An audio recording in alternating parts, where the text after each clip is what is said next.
Hello,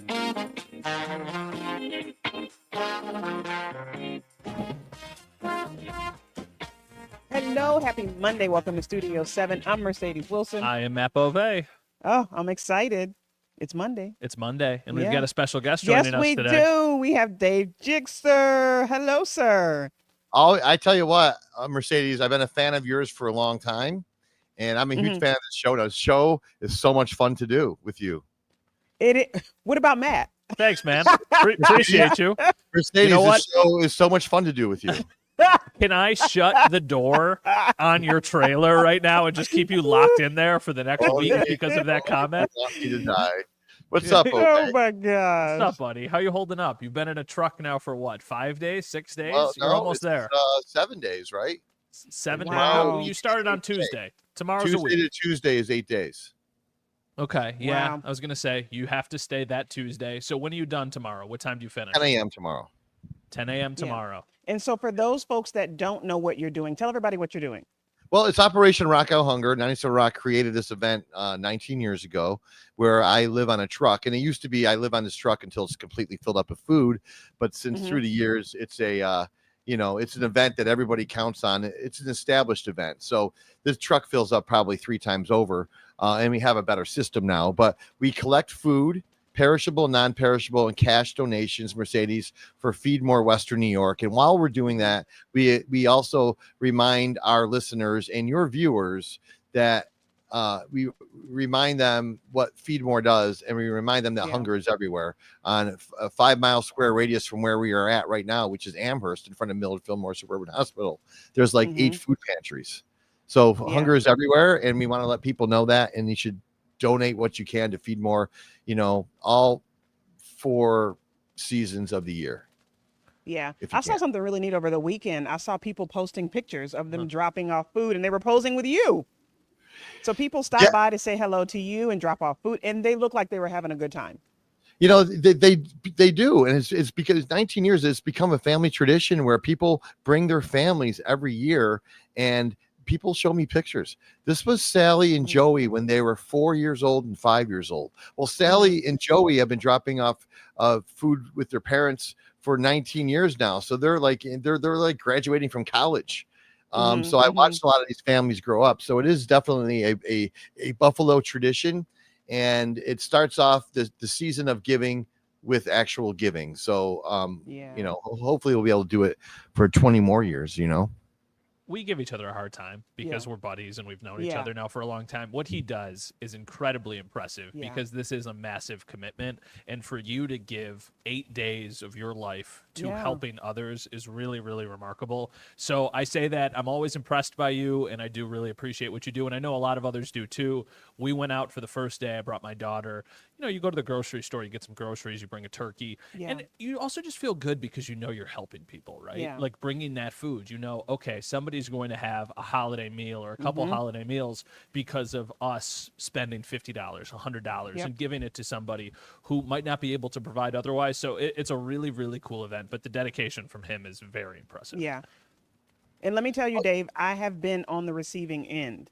So I know personally what it means when someone gives you a meal and your family can sit down and enjoy that together and not have to worry about what you're going to eat. Yeah. So it makes a difference. What you do makes a difference. Well, thank you very much. And Mercedes, I cringe when I hear that story from you and from other people, but I've heard that story many, many times from many people in this community, and it makes you cringe. And again, hunger is everywhere. And that's the main thing. And you know what? Like, you guys are saying very nice words. You commend me and stuff. But Mercedes, you've been behind many charity events through your celebrity power, your local celebrity media power. So have you, Bove. So the way I look at it is, we have a media platform to stand on, and we don't have to help other people. We get to help other people. People can hear our words a lot louder and quicker than they can hear other people's words that don't have a media platform to stand on. So we all do it. It's great for you guys to thank me, but it's to a point where I'm lucky to be working for 97 Rock, and I'm lucky to be on Channel 7 right now, and I'm lucky to be doing interviews with other stations to be able to get the word out, and it's our job. That's the way I look at it. It's a fun Dave, job to have too. how's the turnout this year? I know that you're about to wrap up, but have you guys been happy with the turnout? And how is there a way to quantify how many people this can help? Feedmore could probably answer that question a little bit better for you of how many people it will help. The turnout's been better the last couple of years. We were way ahead of Turkey. We did 1,100 turkeys last year. We have how many turkeys do we have? 15. We have 1,500 already. Oh wow, that's great. That's fantastic. And for the I don't know if I can turn this way and have you guys see it, but you can see his cool setup there. Wow. It's double deckered already. It's double deckered already, and those are all full. So we're ahead of non-perishable food from last year, I would say, by eyeing up the truck. And cash is we're behind. And we got a huge donation from a lady that wrote me a personal check for $10,000 early in the food drive. It was a big surprise. That's incredible to everybody. It was a very uplifting story. She didn't want her name mentioned at all, but it was in honor of her late sister. And she wrote me a personal check for $10,000, and it made the hair on the back of my neck stand up and goosebumps.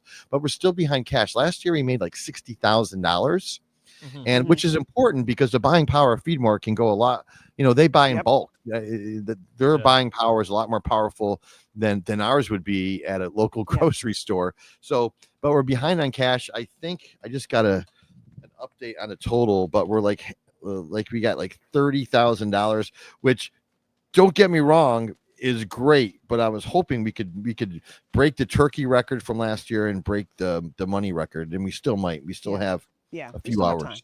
Yeah, we still got time. So we've got, obviously, people can get out there until 10 o'clock tomorrow. You said, Dave, we are going to say goodbye, but tell everybody where you are and how they can donate before you get home and finally get a little sleep. Millard Fillmore Suburban Hospital in Amherst, New York is where we are at. There's a big Rock Out Hunger compound by the main entrance. You can't miss us. There's volunteers to unload your groceries. We'll register you to win some really cool things, including a Josh Allen, Jim Kelly autographed helmet. Nice. And we'll unload your groceries too. We'll make it quick and easy for you. And if you can't get here, you can go to 97rock.com or wkbw.com, and there's a link and a QR code. As a matter of fact, it's on the screen. If you're tech savvy with the QR code, go for it. If you need a link, there's a link at 97rock.com. Dave, happy Thanksgiving, buddy. Thanks for all you do. We'll talk to you Mercedes. Soon, right? You're in my prayers, Mercedes. You're in my prayers. And Beauvais, I'll talk to you soon, my friend. Peace, buddy. Take care. Thanks We'll for be the right back. We'll be right back. Oh, that was fun. All right, see you, Dave. Enjoy the rest of your evening. You soon. Yes, happy Thanksgiving, you guys. Happy Thanksgiving, you too, buddy. Happy Thanksgiving. All right, bye-bye. Yeah. Feedmore is. I didn't know that story about you. Yeah, I mean, I've been there. I've absolutely been there, where my kids and I have needed help with meals, and people have come through. Yeah, Feedmore is a cause that's pretty close to our family as well. When my dad passed, I don't exactly. My mom and dad were always pretty involved with a couple different food pantries and volunteering and whatnot. But when my dad passed, that's kind of the charity we chose to funnel all of the donations and everything to, and the outpouring was amazing, and it was so moving. It's not something that anybody wants to go through, but when you see all of these different people make donations, honestly, there was a lot of like family and friends that made donations, and that was super meaningful. Yeah. But the Bills and Sabres also both made donations, and I thought that was like the coolest thing. Obviously, doing what I do, you have a lot of relationships with people over there. Yeah. But just knowing that like they made donations, the Bills every year, instead of giving us a present at the holidays, always do some sort of donation to some sort of charitable cause, and it was pretty cool that last year they did it for my dad, and they made a donation to Feedmore. And then when he passed, the Sabres also made a donation. So I've always kind of thought, like, first off, it's an amazing cause, but I do truly believe that a lot of times when you have the right people in places, good things will happen to them. Yep, and I always kind of think about that in the back of my head. It's like, there's the right people over there at the Bills and over there at the Sabres that are making these decisions, and you take yourself out of it because it's not your job to be rooting for anybody. But when you know the people behind it, it does change things. It does. And I like what Jixter said. It goes a long way when organizations buy in bulk. You can feed multiple. And Feedmore has it down. They have it down. So a little bit goes a long long does. way. I remember during COVID, I'm pretty sure it was Mitch Morse, the former Bills center. He's now in Jacksonville. He had only been there for a little while with the Bills. I think it was only his first season. I believe he donated $100,000 to feed more Western New York, which was just so unbelievably impressive. And I think it's something that sometimes people take for granted, knowing that they can go home and have food and have a meal. Yep. But when you don't have that, I think it really, really opens up the perspective and it changes a lot of people's outlook. So that's why It does. It's such an important cause. There are a lot of people that have very small amounts of money to make last 2 weeks. Yeah. And these food pantries help them get through. I know. I'm telling you, Yeah. these food pantries are lifelines. Yeah, because if you're living paycheck to paycheck and you need a new tire, right, or something, and that means I can't it's eat. done. There's your food. That means like I Yeah. can't eat for a week or something. Like that is terrifying. Yep, it is. And we're coming back, friend.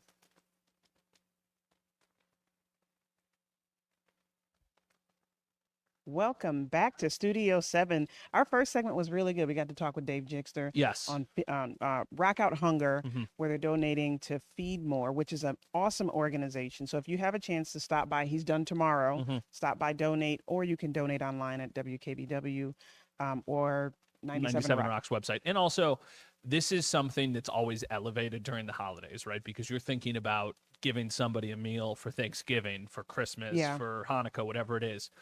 But they need help year round. So maybe it's not in the cards right now, but you've got a little bit more that you can share in April or in June. Like they need help all the time. Yeah. So definitely consider it at some point if you are able. But we also know not everybody is able and times are tough. Yep. Just know it goes a really long way when you can do something like that. It does. It does. And speaking of, holiday season. Yeah. Or vacation, you got a little time to get away, right? Yeah, this is the fun transition of like going from something very serious to something that's not so serious at all. Right, because it's family. You needed time to get away. Sure, and it was beautiful and amazing and really, really awesome. But it started with some issues. So my wife and I took our daughter to Walt Disney World last week, and we talked about it a couple episodes leading up to it and how excited we are. And it was an amazing trip, and it was really, really fun. But let me let you in on how it started. You were joking. Like You always have something. I always have stories, and once again, I have a story. And I wish that I was making it up a lot of times, but unfortunately, I'm not. Never Now, are. I want to lead off with this. Everybody is okay, knock on wood, thank goodness, and everything worked out. Yeah. But here's what happened, all right? Her daughter is like 20 months. Yes. She's closer to 2 than she is to 1, but I don't usually do the month thing. It was her second trip on an airplane. So we were worried about how she was going to do on the plane because we talked about she's that. now at the age where she needs to be entertained.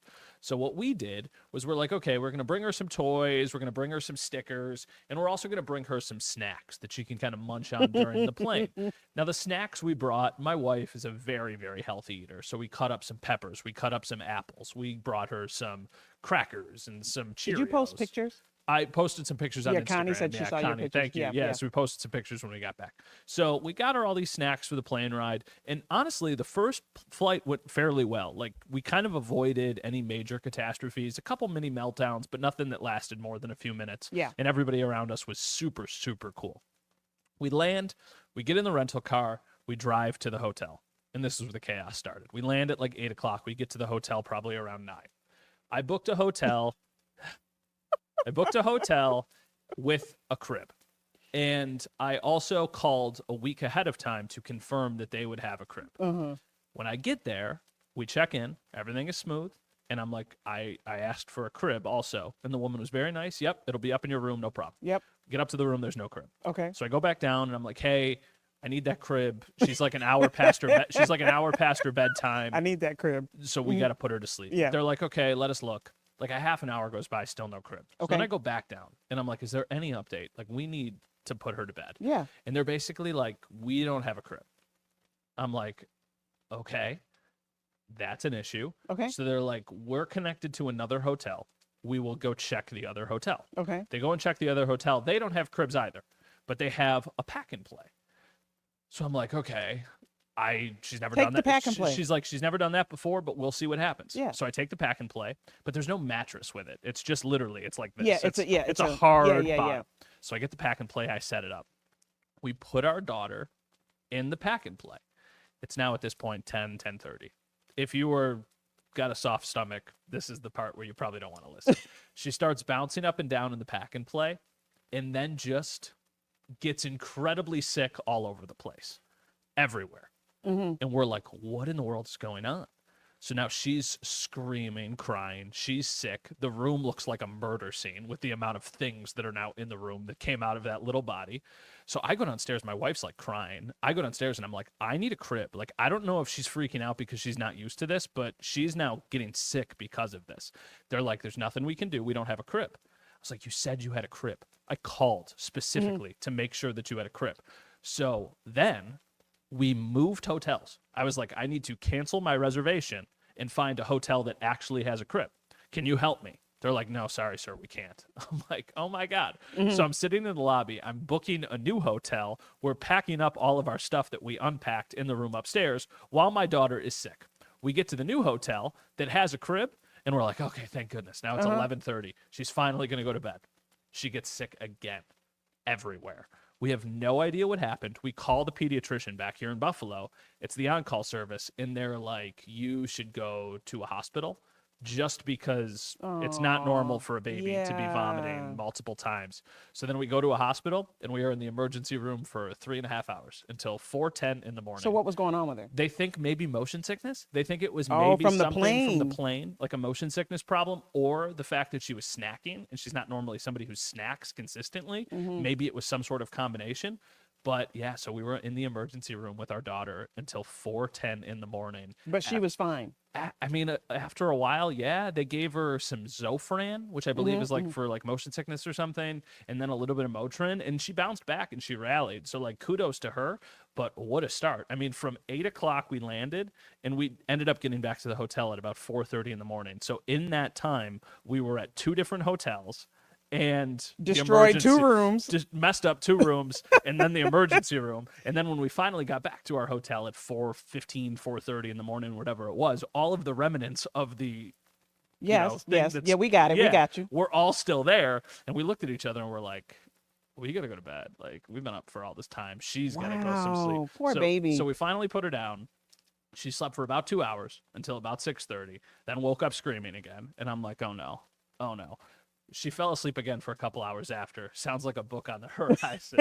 Yeah, maybe it will be Howard. So we avoided disaster. We dealt with the headache, and then the vacation started. So she just got it out of her system. She just got it out of her system early. I guess better early than late or something. Woo. But my goodness, did that put us through the ringer early on? Oh, I bet. But you had a great vacation after that. We'll talk more about that on the other side of the break. We'll be right back. Oh my gosh, you and these vacations, man. I just can't go anywhere. And it's like, and it's always something. It's not even, maybe it's just because maybe this is what I tell myself. Because I travel a lot. Yeah. Maybe it's just the normal amount of chaos, but it just happens more often because I'm traveling so much. Yeah. Or I'm just unlucky, which is also potentially the option too. Yeah. I mean, I had issues. What is the question? Karen said y'all needed me to handle that hotel person. I mean, Karen, I would have used anybody at that point. I literally got off the phone with Marriott probably about an hour ago. If there's no crib, there's no crib. So here's the thing we run into too.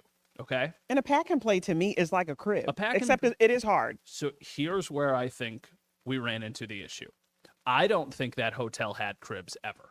I think that they told me they had a crib. I filled out to get you to book it. No, I think that I filled out that they had a crib, and then I called and I said that I needed a crib. And I think in their heads that is a crib. Like, I think in the worker's mind that is what they offer for a crib, a pack and play. And just to most people that is totally fine. And I would say it would be totally fine too if she didn't make herself sick jumping up and down in it because she couldn't get comfortable lying down. Now, the conventional thought would be, well, just let her sleep in bed with you. But I'm terrified of that. I've heard horror stories. I was thinking it the whole time. I was just like, just put her in the middle. Just put her in the middle. Yeah. But I'm terrified of that. And I know that eventually you just kind of have to do that. But she feels a little too young for that. I would just be so scared of potentially rolling over on her. I get that. Or a blanket covering her face and her not being able to maneuver her way out of it or whatever it is. I just don't know what the right age to do that is. So Joseph said this is common for kids that travel. What? That they get sick or that they only I mean, have especially if package. it's only her first time. It's her second time. Or And second and she time was flying. fine the first time, but she was also at an age the first time she was just freshly won. Like, she didn't know what end was up. We basically just brought her on the plane, and she was just there for like, oh, look, Yeah. everything's happening around me. Now she is like a little human walking around, A little human. trying to talk to people. So- Are we about to come back? 1 minute. So every time we've gone somewhere, our kids have been in pack and plays. Mm-hmm. And we just kind of, because it is hard, it is hard at the bottom. We just take a blanket and fold it over to kind of soften it for them at the bottom. But we've always. But that's like, what if they sleep on their face? Like, is that okay that they'll not like suffocate or anything? They have pillows and stuff too. I mean, it's not a super thick blanket where their body would sink down into it, but just something to make it a little more comfortable, like a kid's blanket that you'd put in a crib. What did we say about like the manger a couple weeks ago? Where like babies like sleeping sleep on hay. or Yeah, whatever? put some hay in there. So put like, some hay in there. But I think that we are so. I've got sucker written on my head about all of the like high-end baby preventative things that's all I know. Like, when we were having our baby, my wife was like, oh, we need to get this breathable mattress, but it costs 4 times as much money as the regular mattress. But that's all I know, so it scares me. But with you got to everything think, else. we have twins, That's so everything for us is double. Yeah. Welcome back to Studio 7. We're having a great conversation. Well, it was great. It's great Well, now. great for me to listen, It's but great now. Yeah, it wasn't exactly great when I was going through it. But yeah, I think that I'm so over. It's our first daughter. Yeah. And I'm a worrier. Just by nature, I'm always worried that something's going to go wrong. So the idea of putting her in the middle of us in a bed was just really scary to me. So I just kind of knew that we ended up going back to a hotel we had previously stayed at. So I knew that they had a real crib, like a mattress and like metal, and like, this is where she's going to be able to stay. So it ended up working out. It was just hard to get through those first 10 hours or something. It might be because she's the first one. I don't know if y'all plan on having it anymore, but the second, third, and I'm telling you, you'll just feel like, where's the pack and play? Yeah, right. Just like Where's give the us pack and just play? give us the pack and play and let us work with because- it. It's also, though, you're on vacation, you know that she is outside of her comfort zone in so many ways. So I'm just like, please find something comfortable here. Yeah. So we can actually get a little bit of sleep. Yeah. Because I know these are going to be long days, and they were very long days. There's also what we chose. Like, we decided to bring a toddler to Disney World, which I know is incredibly aggressive. That's Linda normal is correct. Read that out loud. that's normal to be that way with the first one. Wait till the second comes along, anything goes. I'm reading Read your it again. comment on the Read screen. it again. Anything goes, right? I know, and I know that's how it's going to be. And my mom has always told me the same thing. And it's just like, you are so wired because I'm a worrier. You're just wired, and like, I don't even sleep. I'm not a great sleeper anyway, but when I'm with her in the same room, you have no idea how many times in the middle of the night I'd wake up and just kind of look at her and just be like, is she okay? Is everything good? Everything fine? I get it. I'll tell you this. With my son, I was like that. With Gabby, it was like, okay, Isaiah kind of got it all out of my system. With the twins, they slept in a pack and play, but we had 2 of them. Everything was double. Yeah. They had cribs, but when they didn't, they were in their pack and play most of it. It was like, wherever y'all want to go. Yeah. It's just bedtime. So what do we want to do? And one of them would jump out and run around the house at night. Yeah. I mean, she wouldn't sleep. So she would run in our room and she would sit up and watch basketball with my husband until 1 o'clock every night. And then she'd run back in, get in her and go to bed. I mean, we are, unfortunately, I don't know if unfortunately is the right thing. We are in our house creatures of habit, especially with our daughter. And I feel like it has given us more sleep and positive benefits in the first year and a half of her life than the negative effects. But when you take her outside of that normal, like, hey, honey, you go to bed around 7:30, 8 o'clock, like, then we struggle because she's so used to the routine.